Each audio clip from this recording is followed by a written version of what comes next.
Savannah Anderson moved into a residential complex with round-the-clock security to feel safe. However, this did not stop an obsessive criminal driven by intimate fantasies. Sunny had been talking to her mother for about 2 hours, describing in detail the marriage proposal and how she envisioned the upcoming wedding. It had grown dark outside, and the clock struck midnight when the young woman hung up the phone. She drew the curtains, slipped off her robe, and headed to the bedroom. Soon, Savannah would be falling asleep in the arms of her future husband, as they had already set a date for the celebration. Lost in her dreams, the young woman opened the door to her room and saw the figure of a man, but it was not her fiancé. Today's story took place more than 4.5 decades ago, in the spring of 1979, in Irvine, a city located in Orange County, California, USA. The main character of the story is a 22-year-old woman named Savannah Lee Anderson. Friends and loved ones affectionately called her Sunny. Savannah was born on December 6, 1956, and was the only child of Elvin and Maxine Anderson. She had no siblings, and all of her parents' love and care was devoted entirely to her. The girl grew up in Salt Lake City, Utah. There, Sunny had a best friend named Elaine, with whom she had been close since they were very young children. The two friends were so close that they considered themselves sisters. Savannah's childhood could be described as quite happy. She excelled in school, read a lot, and received an excellent upbringing. As she grew older, Sunny blossomed into an attractive young woman with a very high level of intelligence. She deeply valued her own moral principles, was compassionate but also very stubborn, and never allowed anyone to violate her personal boundaries. Her best friend Elaine described Savannah as someone ahead of her time, as she was wise and level-headed beyond her years. From a quiet schoolgirl, she grew into a very sweet, attractive young woman with golden blonde hair and a radiant smile. When Sunny turned 21, she decided to radically change her life, leave her family home, and move from Utah to California. Anderson wanted to become independent from her parents and achieve success in another state, in the city of Irvine. She relocated, found a job as a secretary at a company called Commercial Credit, and just 6 weeks before this incident, settled into a new residential complex called Woodbridge. It was a ground-floor apartment, and although Sunny lived alone, she immediately felt very comfortable there because the complex had round-the-clock security. This was very important for a young woman to feel safe. 3 months after moving to California, Savannah met a man named Bill Mills. Her new acquaintance was almost 10 years older than her, but despite the age difference, they got along wonderfully, quickly became enamored with each other, and started dating.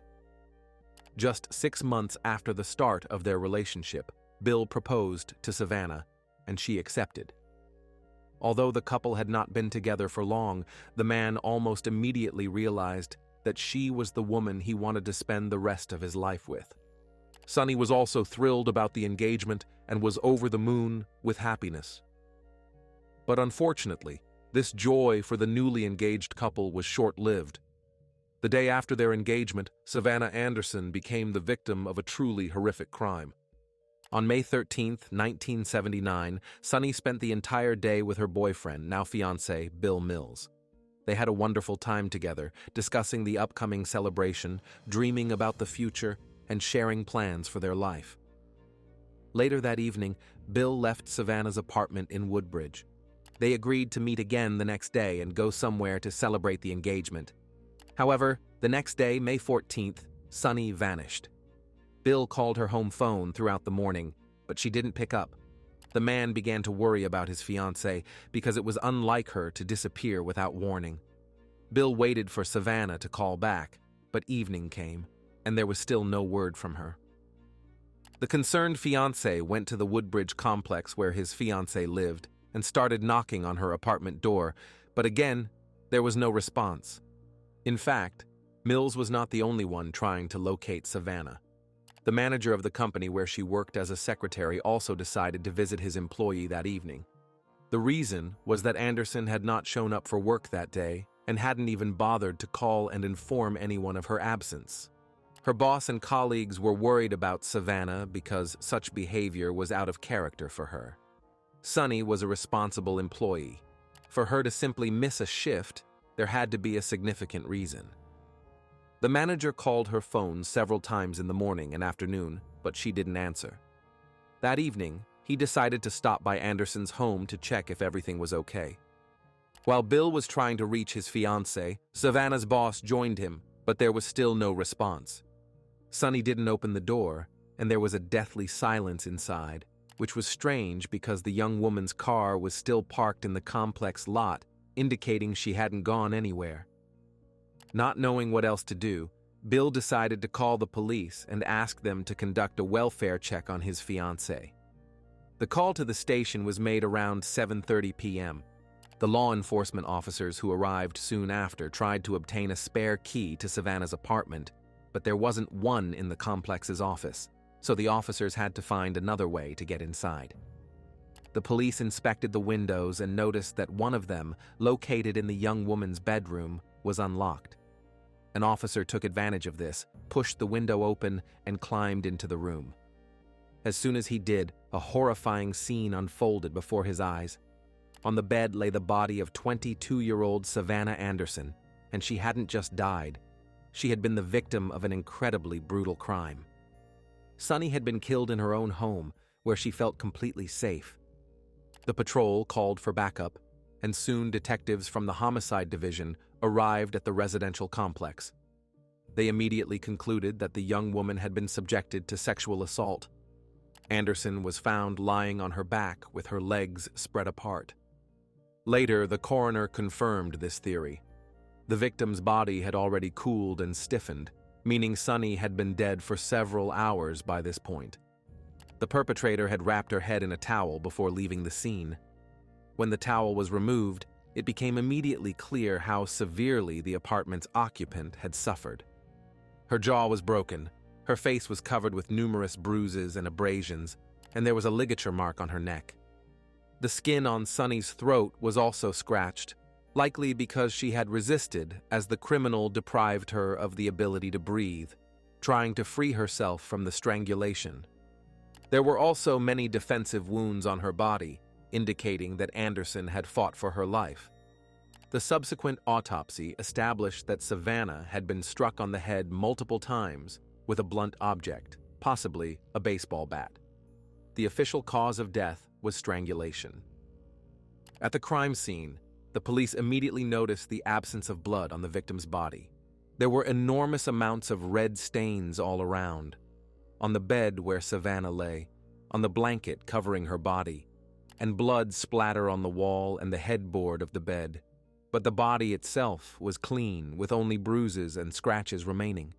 Soon, the police understood why this was the case. Smeared blood traces on the edges of the sink indicated that the perpetrator had dragged the young woman's body to the bathroom and washed off all possible evidence, then changed the bed sheet, dragged the lifeless body back to the bedroom, and performed a series of strange actions. He put a piece of jewelry, a watch, on Savannah. All the items were intact, so they had clearly been placed on the young woman after she was already dead. Given the brutality of the attack, the necklace and watch would have inevitably been damaged by the blows. All of the perpetrator's actions suggested a close acquaintance with Sunny, as if he had done something he suddenly felt ashamed of in her presence. That's why he cleaned the room, washed the blood off her body, covered her battered face with a towel, adorned her neck with an expensive necklace, and put a watch on her wrist, as if trying to apologize for his disrespectful actions toward her. The perpetrator knew Savannah and was angry with her for some reason, which is why he unleashed his rage on her body. The crime had personal motives and could have been committed out of passion. At the same time, there were no signs of forced entry into the apartment, so either the occupant had let this person in voluntarily, or he had entered through the unlocked bedroom window, as the police later did. The investigation into Savannah Anderson's violent death began with a review of the closest people in the young woman's circle. Naturally, the first person the police focused on was Sunny's partner and fiancé, Bill Mills, the one who raised the alarm when he couldn't reach his fiancée. Bill was brought to the police station for questioning. The man was clearly devastated by what had happened and assured the detectives that he had nothing to do with Savannah's death. Just 24 hours earlier, he had proposed to his girlfriend and felt like the happiest man in the world. They were making plans for the future and looking forward to the upcoming wedding. However, Mills did not have a solid alibi for the time of the young woman's death. Experts determined that Anderson had died shortly after midnight on May 14, 1979. Before that, she had been talking to her mother on the phone for about 2 hours. The young woman's mother told the detectives that her daughter was incredibly happy about her engagement to Bill and shared her wishes regarding the wedding. The investigators asked Mills where he was and what he was doing after the new day began. The man said he was at home in his apartment, but no one could confirm his statement. The police searched the grieving fiancé's apartment, but found nothing to suggest Mills was involved in the killing of his fiancée. To fully clear him of suspicion, the police asked the man to provide his fingerprints. At the crime scene, experts found several bloody fingerprints, obviously left by the perpetrator, on the bathroom door and the toilet tank lid. It was clear that the criminal had tried to clean up traces of his presence in the apartment as much as possible. But apparently, he didn't fully succeed in this task. It should be noted that this was 1979, and DNA analysis and forensic technologies were not yet used to identify suspects. The primary method of identifying a perpetrator was fingerprints. Bill Mills willingly agreed to the procedure, which cleared him of all suspicion. After that, the police took fingerprints from Savannah's boss, who had come to Anderson's apartment to check why the young woman hadn't shown up for work. But his fingerprints didn't match those found at the crime scene either. The manager was also ruled out as a suspect. Before we go any further, please support my channel. Put a like on the video and write in the comments from which city and state you are watching me. Thank you. The police questioned Savannah's neighbors, but, as is often the case, no one saw or heard anything. So, the next step in the investigation was to interview the security team at the Woodbridge residential complex. The guards were on duty around the clock and patrolled the area, so they might have noticed something suspicious. That night, 2 security guards were on duty, named Chuck Doyle and Robert, or Bob Sellers. They worked in shifts, so the police wanted to take statements from both men to get a fuller picture of what happened. The detectives first spoke with Chuck Doyle, whose shift started at midnight on May 14th. Chuck said he was slightly late for work and arrived at the complex around 12:10 or 12:15 a.m. He was supposed to take over from his colleague Bob Sellers, who had started his shift earlier that day on May 13th. Shortly after arriving, Chuck Doyle noticed that one window in Savannah's ground floor apartment was slightly open, as the curtains were billowing in the wind. The young woman herself was talking on the phone in another room. Doyle initially parked next to Sellers' car, but Bob wasn't in the vehicle, so Chuck drove around the complex, didn't find his partner, and waited for him in the parking lot. Sellers showed up only around 12:30 a.m. Bob had tossed his baseball cap and uniform shirt onto the back seat of his car and sat in the passenger seat of his colleague's vehicle. This seemed odd, but Doyle figured Robert was just hot. The weather in California was warm, and despite the late hour, it was stuffy outside. The guards chatted a bit about work. Sellers handed over the daily security report, got into his car, and drove home, while Doyle continued his shift. The man drove around the complex again, but didn't notice anything suspicious. Everything was quiet and calm. There were no strangers on the premises, and the residents had long been asleep in their apartments. Though later, Chuck Doyle admitted to the detectives that he might have missed something because he dozed off while sitting in his car. Of course, he wasn't allowed to sleep during his shift, and a guard was supposed to patrol the complex all night. But Doyle was exhausted from the day, and sleep overtook him. Chuck woke up around 2 a.m. when he was startled by the sound of a car door slamming. It turned out that his partner, Bob Sellers, had returned to the complex to invite Chuck Doyle to a local 24-hour diner for breakfast. The men went to the diner, ate, and then Doyle returned to Woodbridge. His shift ended at 6:30 a.m., so that was all he could tell the detectives. When asked by the police if the guard was personally acquainted with Savannah Anderson, Chuck answered affirmatively. Just a month before the tragedy, he had helped the young woman get into her own apartment. Sunny had accidentally locked herself out, leaving her keys inside. She turned to Chuck Doyle, who was on duty at the time, for help. The guard managed to get inside through a window since the apartment was on the ground floor. Doyle immediately warned the detectives that if they found his fingerprints on the window frames, they should know they were there long before the crime.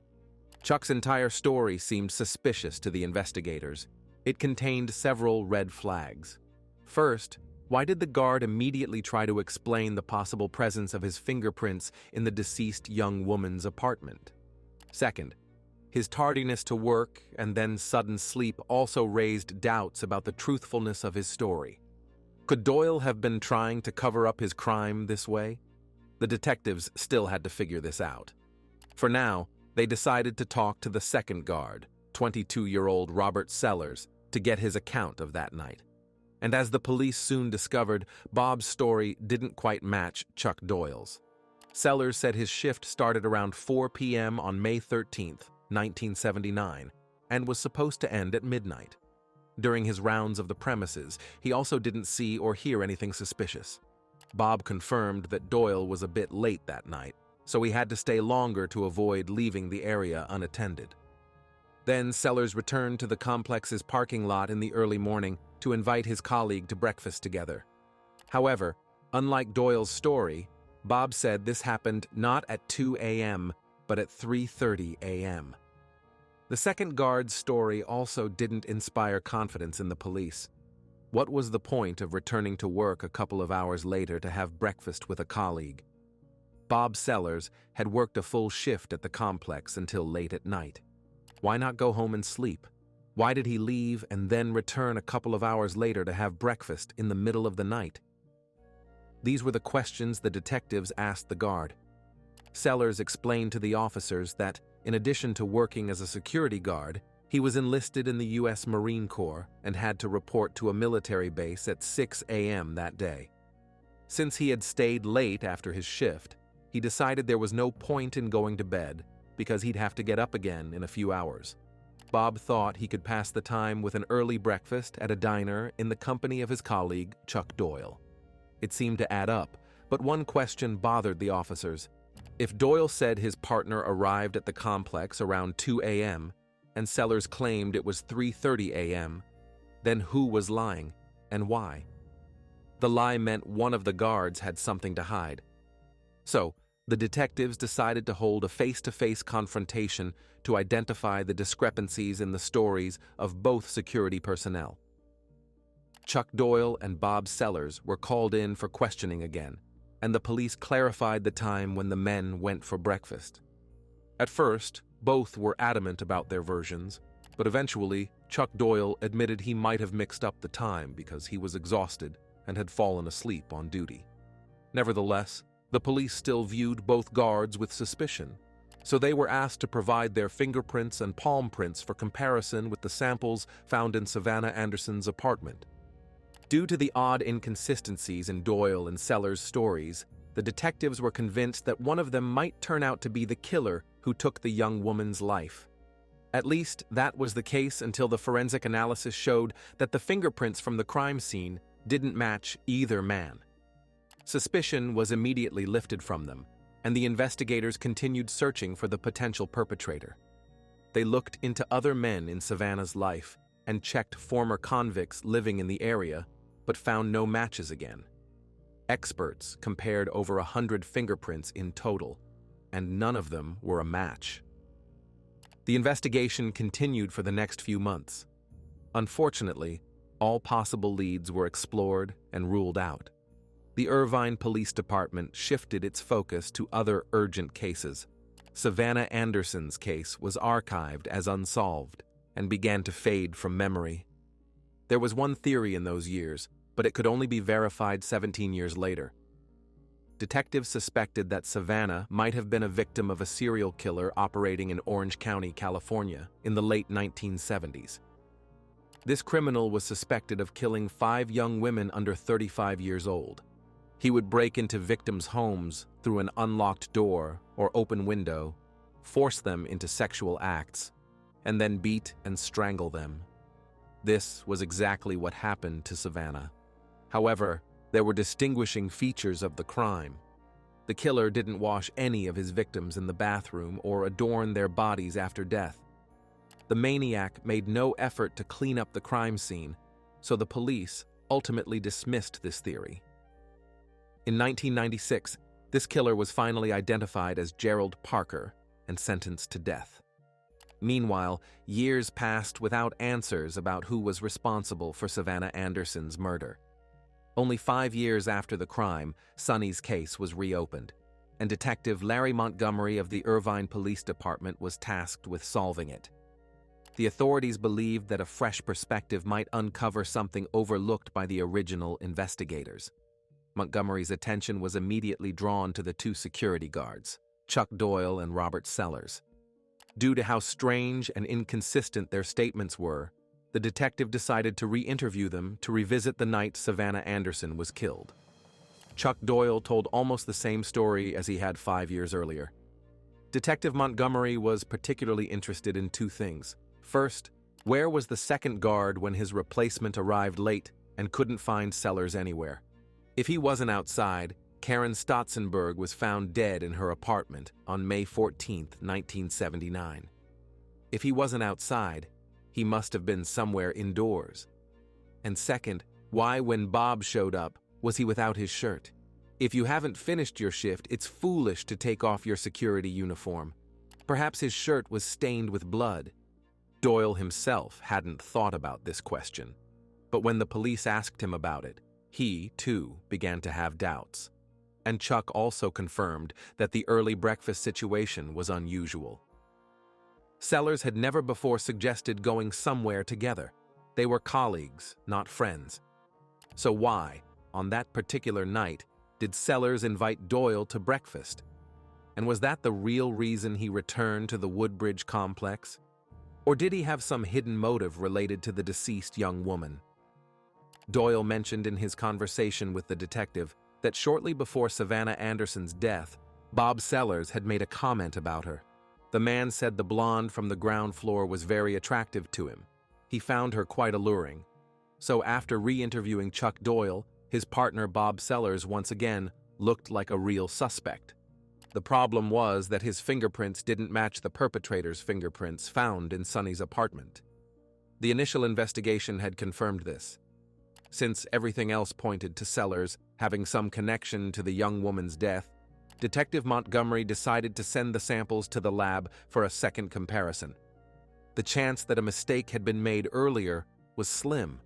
Nevertheless, it existed because the human factor always had to be considered. It was unlikely that the expert who conducted the fingerprint comparison in 1979 had misread them. Nevertheless, Detective Montgomery sent the samples for re-examination, and the forensic analyst who compared Bob Sellers' fingerprints with those of the suspected perpetrator made a shocking discovery. When experts lifted the fingerprints at the crime scene in Savannah Anderson's apartment in May 1979, they apparently used some chemical that caused the print to be inverted. And no one noticed, so it's no surprise that the fingerprint in the case didn't match any of the suspects. After discovering the error, the expert corrected it and conducted a comparative analysis, and the analysis showed a match. A match with the fingerprints of one of the residential complex's security guards.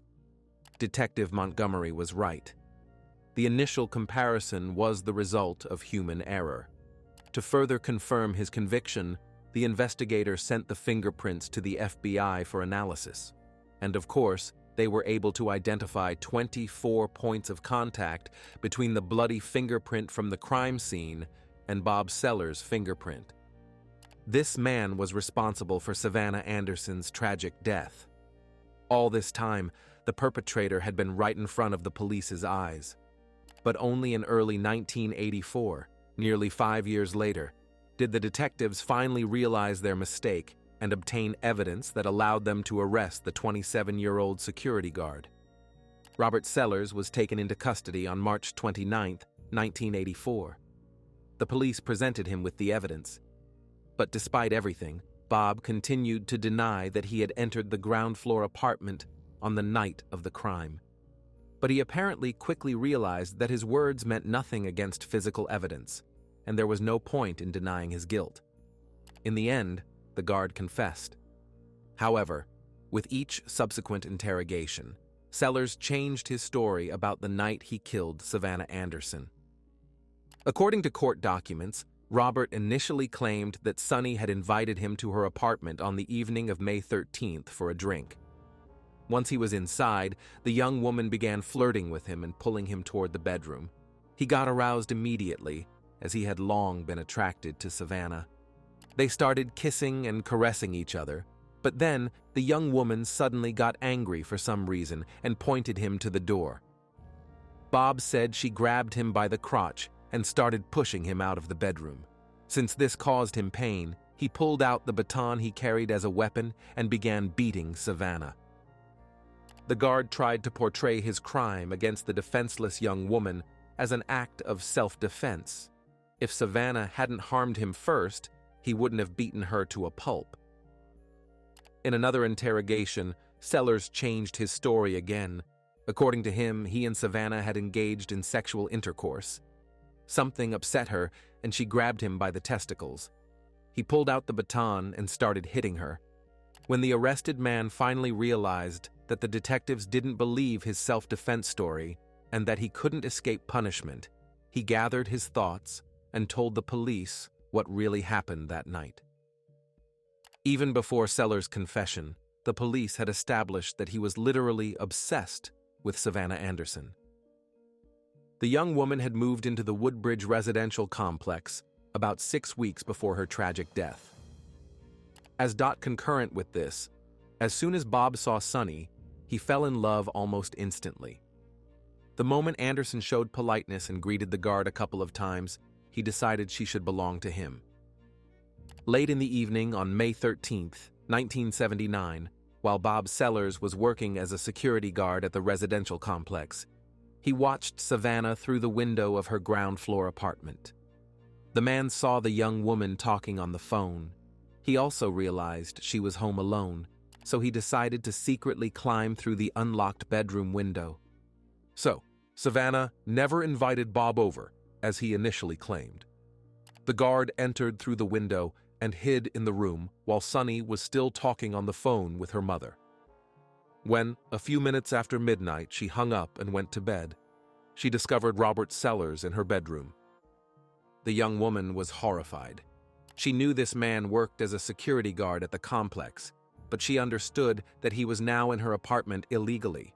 Sonny was so scared that she started yelling at Bob, asking what he was doing in her bedroom in the middle of the night.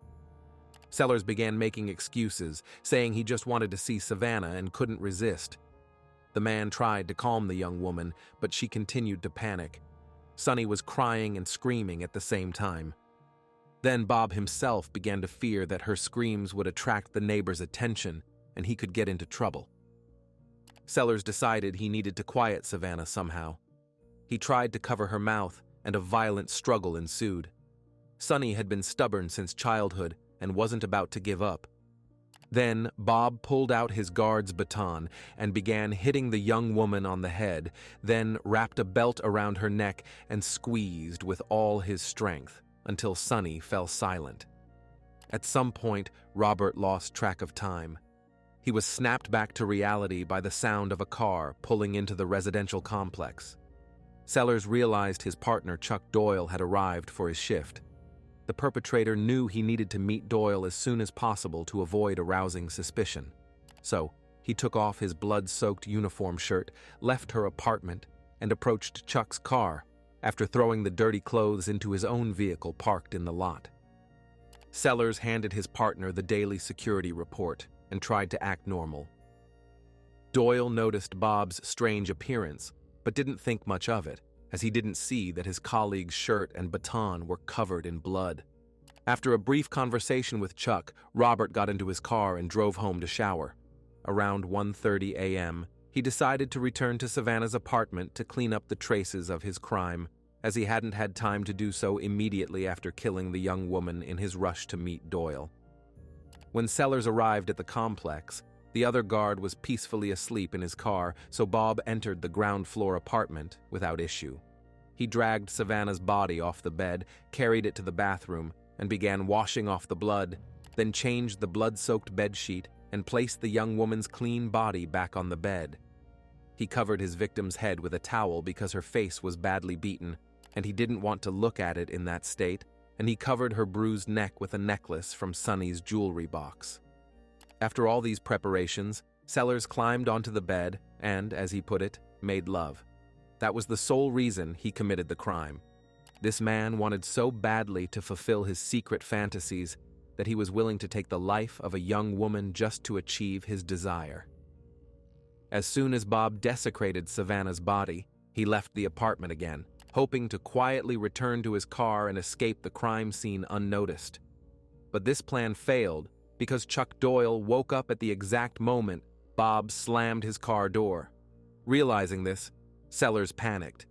He knew he had to quickly come up with a reason for why he had returned to the complex, so he blurted out the first thing that came to mind.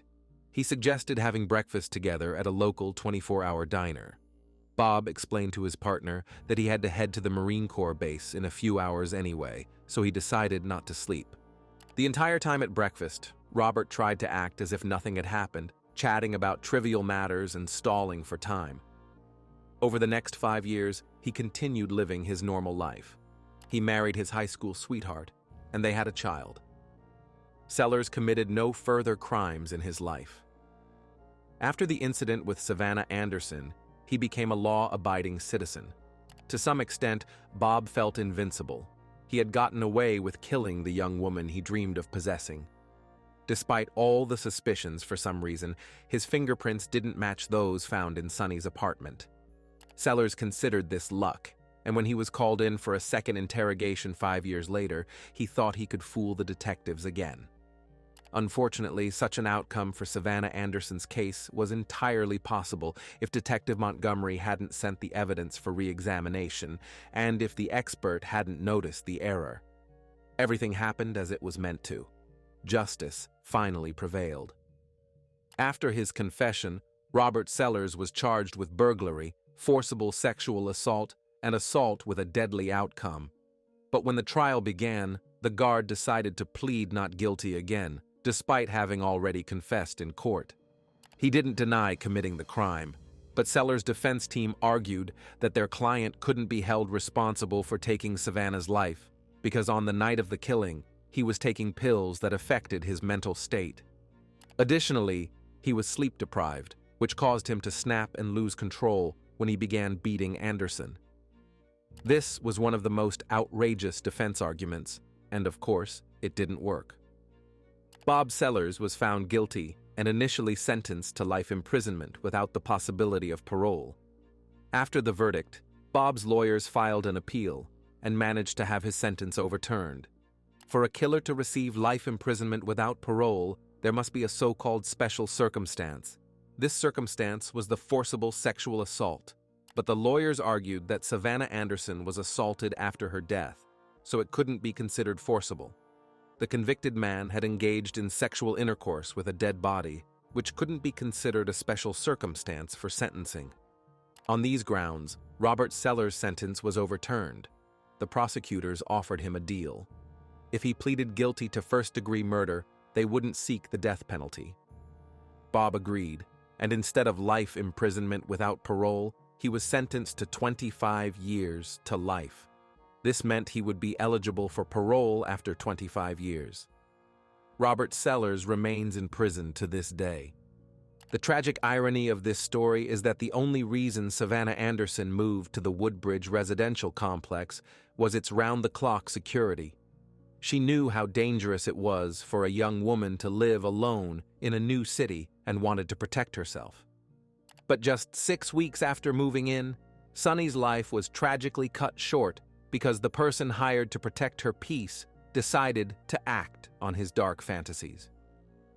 Savannah Anderson was only 22 years old when Sellers stole her future, robbing her of the chance to become the happy wife of her beloved. The young woman never got to see her wedding day because someone placed their desires above everything else. If you have finished watching, you are a real fan of true crime. Subscribe to the channel, turn on the bell notifications, and put the like. See you in the next video.